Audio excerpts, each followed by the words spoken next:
இதுல எது பாதிப்படைஞ்சிருந்தாலும் உங்களுக்கு ஆண்மை குறைவு வரதுக்கான பாசிபிலிட்டிஸ் அதிகமா இருக்கு.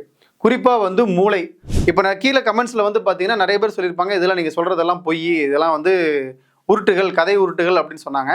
ஸோ அதுக்கு எல்லாமே விஞ்ஞான பூர்வமா விளக்கம் கொடுக்கறதுக்கான பதிவும் கூட இதுதான். சில செகண்டுக்குள்ள இது எல்லாமே நடந்து முடிக்கும் போது மட்டும்தான் அவருக்கு ஆணுறுப்புங்கிறது டெம்பர் ஆகும். சீக்கிரம் லீக் அவுட் ஆயிடுமோங்கிற அந்த பயம் வருது அப்படின்னாலே அங்க இருதயம் சம்பந்தப்பட்ட விஷயங்கள் பிரச்சனையா இருக்குன்னு அர்த்தம். எல்லா உறுப்புகளுடைய தொடர்பும் ஆணுறுப்பிடம் இருக்கிறது. அதனால எல்லா உறுப்புகளையும் சரி பண்ணாதான் அதையும் நம்ம சரி பண்ண முடியும். சர்க்கரை அதிகமா இருக்கும் போதே ஆண்மைக்கான மருந்து எடுத்தாங்கன்னா அங்க வேலையே செய்யாது. நீங்க என்ன நோயில பாதிக்கப்பட்டிருக்கீங்களோ அந்த நோய்க்கான மருத்துவத்தை கொடுத்து அந்த நோயோட தாக்கத்தை குறைச்சிட்டு தான் இந்த ஆண்மைக்கான மருத்துவத்தையே நாங்க கொடுப்போம்.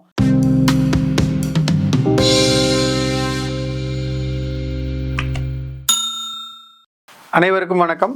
நான் உங்க ஹீலர் சக்திவேல் யுவராஜ் பேசுறேன். இந்த வீடியோ பதிவு எதுக்காகன்னு பார்த்தீங்கன்னா, ஆண்மை குறைவு பற்றின புரிதல் நீங்கள் அதிகமாக வச்சுக்கணும் அப்படிங்கிறதுக்கான ஒரு பதிவு தான் இது.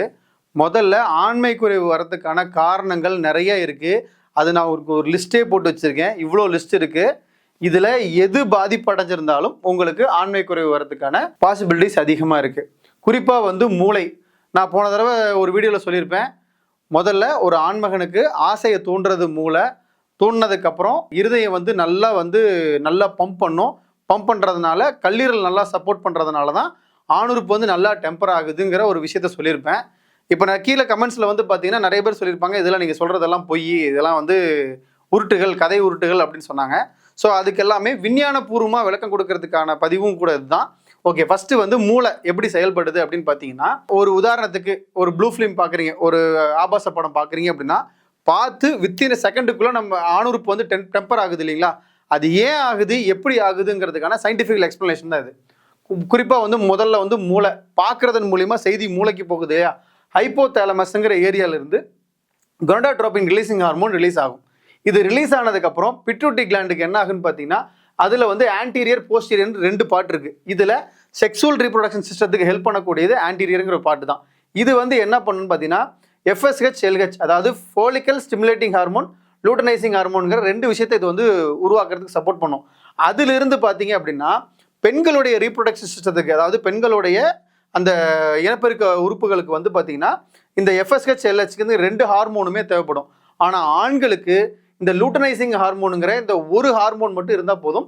இது பார்த்தீங்கன்னா நம்ம விதைகள் இருக்கு இல்லையா? விதைப்பைகளில் பார்த்தீங்கன்னா டெஸ்டோஸ்டிரோன் ஒரு ஹார்மோனை சுரக்க வச்சு அதிலிருந்து தான் ஸ்பேமுங்கிற ஒரு விஷயத்த உருவாக்குது. ஓகேங்களா? அந்த வித்தின் செகண்டுக்குள்ள இது எல்லாமே நடந்து முடிக்கும் போது மட்டும்தான் அவருக்கு ஆணுறுப்புங்கிறது டெம்பர் ஆகும். ஸ்ட்ரெயிட்டாக நிற்கிறதுக்கான காரணம் இதுதான். இது தெளிவாக இருந்தால் மட்டும்தான். இது நான் பொய் சொல்கிறேன் அப்படின்னாலும் நீங்கள் போய் படித்து பார்த்துக்குங்க, ரிசர்ச் பண்ணி பார்த்துக்கு இது நான் சொல்கிறது உண்மையா பொய்யா அப்படின்னு. ஓகேவா? ஃபஸ்ட்டு ஒருத்தருக்கு ஆணுறுப்பு எலும்பவே இல்லை, எந்திரிக்கவே இல்லை, சும்மா கொஞ்சம் கூட டெம்பராக மாட்டேங்குது அப்படின்னா பிரெயினில் சுரக்கக்கூடிய அந்த சுரப்பிகளும் அந்த ஹார்மோன்ஸும் கிளான்ஸும் பாதிப்படைஞ்சிருக்கு.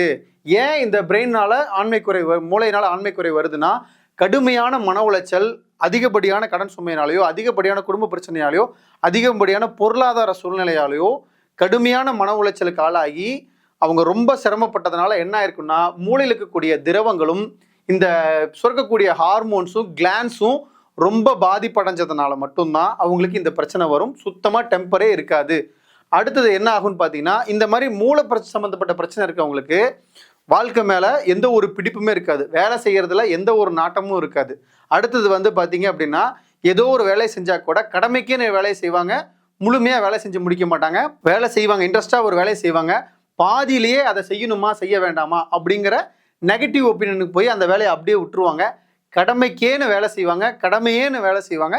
இதுதான் இந்த மூளை சம்மந்தப்பட்ட பிரச்சனை இருக்கவங்களுக்கான அந்த மனநிலை அப்படிங்கிறது. அடுத்தது பார்த்தீங்கன்னா இருதயம். அதாவது நமக்கு ஹார்ட் நல்லா பம்ப் பண்ணி கொடுத்தா மட்டும்தான் நம்மளுடைய ஆணுறுப்புக்கு பார்த்தீங்கன்னா நல்லா பிளட் சப்ளை கிடைக்கும் போது தான் அது நல்லா விரிவடையும். அப்போது ரத்தம் உள்ள பீச்சி அடிக்கிறதுக்கு நம்ம ஹார்ட்டோட ஃபங்க்ஷன் நல்லா முக்கியம். அப்போ ஹார்ட்டோட வேலை என்ன? லங்ஸ்லேருந்து கிடைக்கக்கூடிய நல்ல ஆக்சிஜனை வச்சு நல்ல பிளட்டை அங்கே ஆணுறுப்புக்கு பம்ப் பண்ணி தள்ளுறது மட்டும்தான் இந்த இருதயத்தோட வேலை. அப்போது இப்போ உதாரணத்துக்கு ஒரு ஆண் இன்னொரு பெண்ணோட உரசும் போதே விந்து வெளியாயிடுது, உள்ள செலுத்தும் போதே வெளியாயிடுது, உள்ள செலுத்தி ஒரு கொஞ்ச நேரங்கள்லேயே வெளியாயிடுது, 1 நிமிஷத்துலையோ 2 நிமிஷத்துலையோ வெளியாயிருது. வெளியேறும் போது பயம், பதட்டம், படபடப்பு அதிகமாக இருக்குது. படபடன்னு மனசு அடிச்சுக்குது, படபடன்னு அடிச்சுக்குது, எங்கே சீக்கிரம் லீக் அவுட் ஆகிடுமோங்கிற அந்த பயம் வருது அப்படின்னாலே அங்கே இருதயம் சம்பந்தப்பட்ட விஷயங்கள் பிரச்சனையாக இருக்குன்னு அர்த்தம். அடுத்தது கல்லீரல் பார்த்தீங்க அப்படின்னா, கல்லீரல் வந்து உங்களுக்கு டைமிங் அதிகமாக கிடைக்கிறதுக்காக சப்போர்ட் பண்ணி கொடுப்போம். அடுத்தது நுரையீரலில் வந்து பார்த்தீங்க அப்படின்னா, நுரையீரலும் கிட்னியும் உங்களுக்கு என்ன பண்ணணும்னு பார்த்தீங்கன்னா, இந்த எல்லா இடங்களுக்கு கூடிய சப்ளை எனர்ஜி வருது இல்லையா, இது கரெக்டாக மேனேஜ் பண்ணி, இப்போ உதாரணத்துக்கு செக்ஸ் வச்சுக்கும் போது நமக்கு தேவைப்படுறது வந்து மூச்சு காற்று தான் அதிகமாக தேவைப்படும். அப்போ மூச்சு காற்று சீராக இருக்கணும் அப்படின்னா நுரையீரலும் சிறுநீரகமும் அந்த இடத்துல நமக்கு அந்த டைமில் சப்போர்ட் பண்ணால் மட்டும்தான் அவங்களால ஒரு முறையான சரியான தரமான செக்ஸ் வச்சுக்கவே முடியும். அப்போது இந்த 5 ராஜ உறுப்புகளும் தெளிவாக இருந்தால் மட்டும்தான் அவங்களால என்ன பண்ண முடியும், தெளிவாக இருக்க முடியும். அப்போது அப்படிங்கிறப்ப நமக்கு ஆணுறுப்பு அப்படிங்கிறது ஒரு பகுதின்னு நம்ம நினச்சிட்டு இருக்கோம். அது உண்மையிலேயே முட்டாள்தனம். அது ஒரு பகுதி, அதுக்கு மட்டும் மருந்து எடுத்துக்கிறதுங்கிறது ஒரு முட்டாள்தனம்.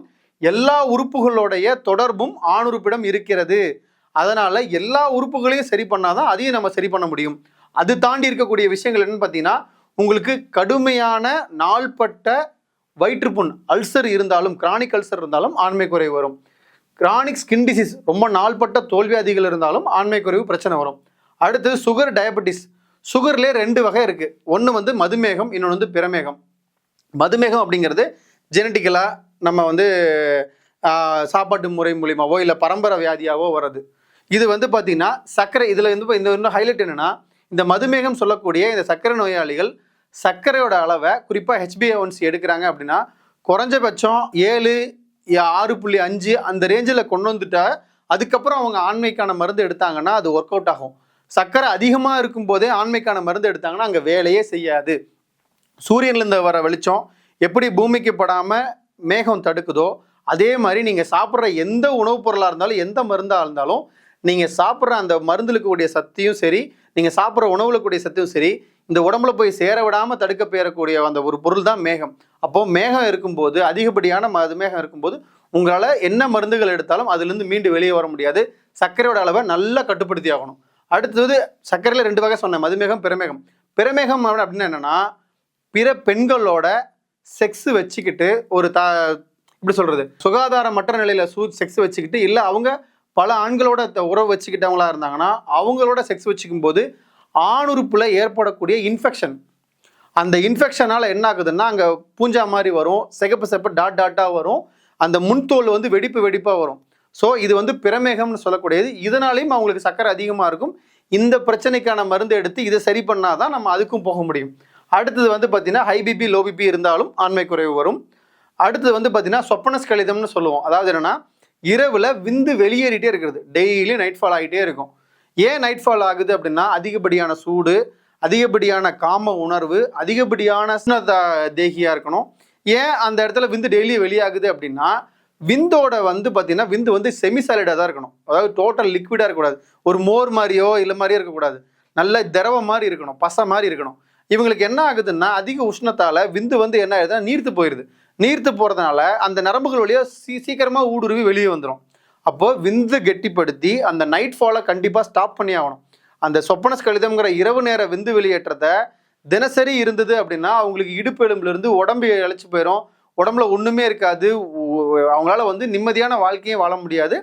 டெய்லி நைட் ஃபால் ஆகிறத இமிடியட்டாக ஸ்டாப் பண்ணிட்டு தான் நம்ம ஆண்மைக்கான மருத்துவம் போகணும். இப்போ உதாரணத்துக்கு இப்போ சொப்பனஸ் கலிதம் பிரச்சனை இருக்கிறவங்க, அந்த நைட் ஃபால் இருக்கிறவங்க போய் மருந்து எடுத்துக்கிறாங்கன்னா விந்து உற்பத்தி ஆகிற விந்து உடனே வெளியே வந்துடும். ஸோ அது சாப்பிட்டும் வேஸ்ட்டு தான், மருந்து சாப்பிட்டு தரமான மருந்து சாப்பிட்டாலும் அது வேஸ்ட்டு தான். அடுத்தது வந்து பார்த்தீங்கன்னா கடுமையான மன உளைச்சல் ஏற்பட்டாலும் ஆண்மை குறைவு ஏற்படும். சில பேருக்கு வந்து பார்த்தீங்கன்னா ஏதோ ஒரு டைமில் வந்து ஸ்பெர்ம் வந்து சீக்கிரமாக ரிலீஸ் ஆகிருக்கனால அவங்களுக்கு வந்து என்ன நினைக்கிறாங்கன்னா, நமக்கு ஆண்மை குறைவு வந்துருச்சோன்னு பயம் பதட்டம் இருக்குது பார்த்தீங்களா, அதுலேயும் ஆண்மை குறைவு பிரச்சனை வரும். அடுத்தது வந்து பார்த்தீங்கன்னா ஒரு சிலர் எக்ஸப்ஷனல் கேஸ் இருப்பாங்க, தன்னோட மனைவி கிட்ட செக்ஸ் இன்ட்ரெஸ்டே வராது, ஆனால் மாற்றான் மனைவி அடுத்தவங்க மனைவி மேலே ரொம்ப செக்ஸுவல் இன்ட்ரெஸ்ட் வந்து ரொம்ப அதிகமாக காட்டுவாங்க. ஸோ அப்போ என்ன அப்படின்னா இதுவும் மூளையில் இருக்கக்கூடிய ஒரு வகையான பிரச்சனை.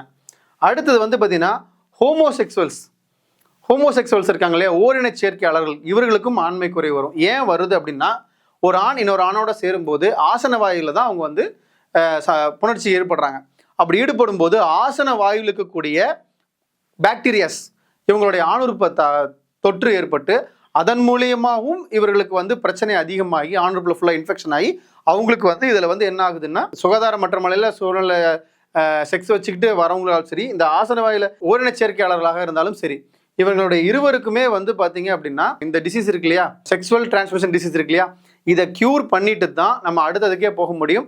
இந்த பிரச்சனையை வச்சுக்கிட்டே நிறைய பேர் கேட்பாங்க, சார் இதுக்கு இந்த பிரச்சனை இருக்கு, இருந்தாலும் எனக்கு செக்ஸுவல் டைமிங் அதிகமாக வச்சுக்கிற மாதிரியான மெடிசன்ஸ் வேணும் அப்படின்னு கேட்பாங்க.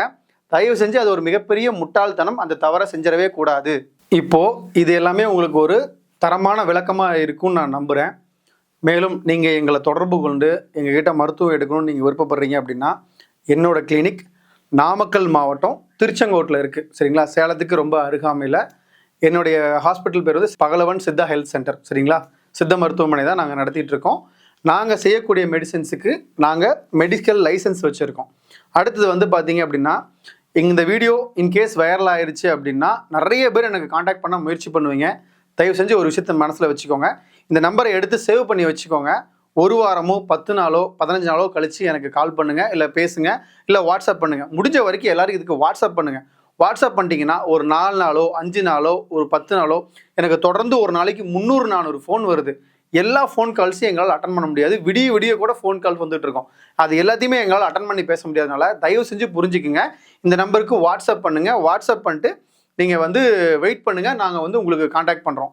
இன்னொன்று, எங்ககிட்ட வாங்குகிற மெடிசன்ஸ் எல்லாமே இப்பவும் சொல்கிறேன், எல்லாமே முதல் தரமான மருந்துகள் மட்டும்தான் நாங்கள் செய்வோம்.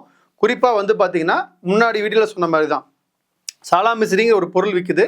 அந்த பொருள் சென்னையில் போய் வாங்கினா கிலோ 25,000 30,000 ரூபாய்க்கே வாங்கலாம். ஆனால் அது ஒரிஜினலாக விளையக்கூடிய மலைகளில் போனோம்னா அந்த அறுவடை செய்யக்கூடிய இடங்கள்லேயே அதனோட விலை வந்து 1,00,000 ரூபா வரும். அப்போது முதல் தரமான பொருட்களை வாங்கிட்டு வந்து மருந்து செஞ்சால் மட்டும்தான் அந்த மருந்து வேலை செய்யுங்கிறது மட்டும்தான் எங்களுடைய விஷயம். குறிப்பாக சொல்ல போனால் எங்ககிட்ட கம்மி விலையில் மருந்துகள் கிடையாது. எல்லாமே காஸ்ட் வைஸ் அதிகமாக தான் இருக்கும். நீங்கள் என்ன நோயில் பாதிக்கப்பட்டிருக்கீங்களோ அந்த நோய்க்கான மருத்துவத்தை கொடுத்து அந்த நோயோட தாக்கத்தை குறைச்சிட்டு தான் இந்த ஆண்மைக்கான மருத்துவத்தையே நாங்கள் கொடுப்போம். இது மட்டும்தான் சரிங்கிறதுனால நாங்கள் இதை மட்டும்தான் பண்ணுவோம். எங்களுக்கு ஸ்ட்ரெயிட்டாக ஆண்மைக்கு மட்டும் மெடிசன் கொடுங்க அப்படின்னா கண்டிப்பாக நாங்கள் கொடுக்க மாட்டோம். ஸோ இதுதான் விஷயம். ஒரு நல்ல மருந்து கொடுக்கணும் அப்படின்னா அதுக்கேற்ற மாதிரி நல்ல தரமான பொருட்கள் போடணும். தரமான பொருட்கள் எதுவுமே விலை குறைவு இல்லைங்கிறத உங்களுக்கே நல்லா தெரியும். ஸோ புரிஞ்சுக்கங்க. அடுத்தது வந்து பார்த்தீங்க அப்படின்னா என்னை நேரடியாக வந்து பார்க்கணுன்னாலும் நீங்கள் தாராளமாக வந்து பார்க்கலாம். ஸோ இந்த பதிவு உங்களுக்கு ரொம்ப பிடிச்சிருக்குன்னு நினைக்கிறேன். குழந்தையின்மை பிரச்சனை இருக்கவங்க, ஆண்மை குறைவு சார்ந்த பிரச்சனை இருக்கவங்க, ஆணுறுப்புல இன்ஃபெக்ஷன் இருக்கிறவங்க, இவங்க எல்லாருக்குமே வந்து தரமான மருத்துவம் கொடுக்குறோம். இதே அடுத்த ஒரு கேள்வி வைக்கிறாங்க, என்ன கேள்வினா, உங்கள் மெடிசனில் சைட் எஃபெக்ட் இருக்கா? குறிப்பாக நாங்கள் செய்யக்கூடிய எல்லா மருந்துகளுக்குமே நாங்கள் லைசன்ஸ் வித் பேட்டன்ட் எடுத்திருக்கோம். அப்படிங்கிறப்ப அரசாங்கம் முதல்ல ஒரு விஷயம் என்ன பண்ணும் அப்படின்னா, நம்ம கொடுக்கக்கூடிய மருந்துகளால் மக்களுக்கு நோய் குணமாகுதோ இல்லையோ அதன் மூலியமாக அவங்களுக்கு நோய் அதிகரிச்சிடக்கூடாதுங்கிறதுல ரொம்ப கான்சியஸாக இருப்பாங்க. லேபில் ஒவ்வொரு மெடிசனும் டெஸ்ட் பண்ணிட்டு தான் நமக்கு அப்ரூவல் கொடுப்பாங்க. ஓகேங்களா? அப்போது இதனால் எந்த சைடு எஃபெக்ட்டும் கிடையாது. ஸோ உங்களுக்கு வேணுங்கிறவங்க நீங்கள் தாராளமாக தொடர்பு கொள்ளலாம். இந்த நம்ம ஊர் மட்டும் இல்லை, எல்லா நாடுகளுக்குமே நாங்கள் வந்து மருந்துகள் அனுப்பி வைக்கிறோம். நீங்கள் மலேசியாவில் இருந்தாலும் சரி, சிங்கப்பூரில் இருந்தாலும் சரி, அமெரிக்காவில் இருந்தாலும் சரி, ஃப்ரான்ஸ், ஜெர்மனி, ஜப்பான், சைனா, எந்த கண்ட்ரியில் இருந்தாலும் சரி, சின்ன கண்ட்ரியாக இருந்தாலும், நீங்கள் கல்ஃபில் இருக்கக்கூடிய கண்ட்ரிஸாக இருந்தாலும் எல்லா கண்ட்ரிஸ்க்குமே நாங்கள் மெடிசன்ஸ் கொரியர் பண்ணுறோம். வித் டாக்டர் ப்ரிஸ்கிரிப்ஷனோட நாங்கள் அனுப்பிச்சிட்ருக்கோம். வேணுங்கிறவங்க என்னை தாராளமாக தொடர்பு கொள்ளுங்கள். ஸோ இப்போ நான் சொல்கிறது தான், இந்த நம்பர் எல்லாமே வந்து பார்த்தீங்கன்னா படித்த சித்த மருத்துவம் படித்த பட்டதாரி மருத்துவர்கள் தான் இந்த நம்பரை யூஸ் பண்ணுவாங்க. ஸோ அப்படிங்கிறப்ப நீங்கள் அதை எப்படி கரெக்டாக பயன்படுத்திக்கணுமோ அப்படி கரெக்டாக பயன்படுத்திக்கங்க.